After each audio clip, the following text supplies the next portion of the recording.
think the first is you need to work, depending upon how well you want to do, particularly if you're starting a company, you need to work super hard. So what does super hard mean? Well, when my brother and I were starting our first company, instead of getting an apartment, we just rented a small office and we slept on the couch. And we showered at the YMCA, and we're so hot up we had just one computer. So the website was up during the day, and I was coding at night, 7 days a week, all the time.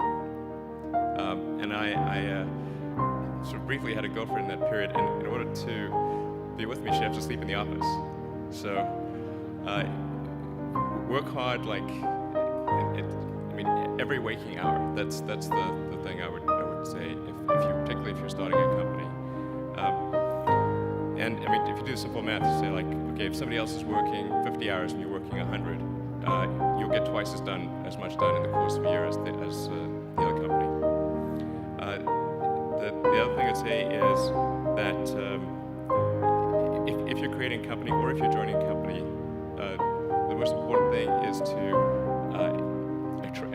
attract great people. So either join a group that's amazing, that you really respect, or if you're building a company, you've got to gather great people. All a company is a group of people that have gathered together to create a product or service. And so depending upon how talented and hardworking that group is, and the degree to which they are focused cohesively in a good direction, that will determine the success of the company. So do everything you can to gather great people if you're creating a company. Then I'd say focus on signal over noise.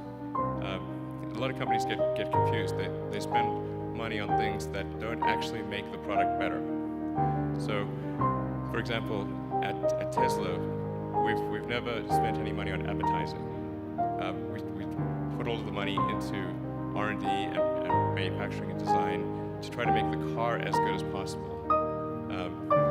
And I think that's the way to go. So for any given company, just keep thinking about, are these efforts that people are expending, are they resulting in a better product or service?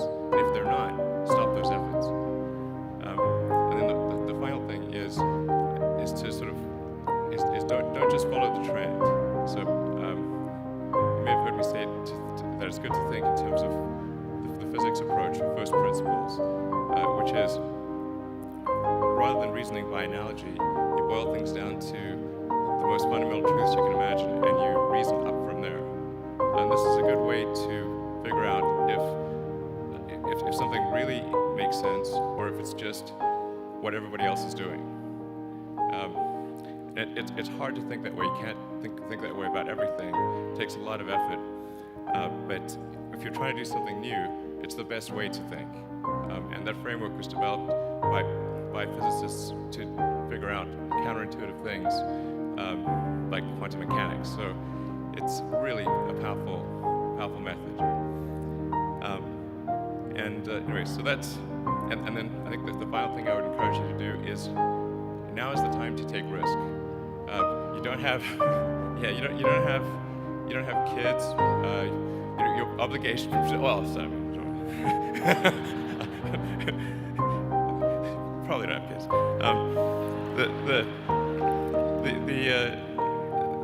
But as you get older, your obligations increase.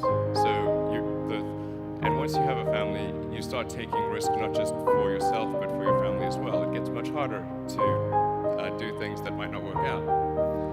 So now is the time to do that before you have those obligations. So I would encourage you to take risks now. Do something bold.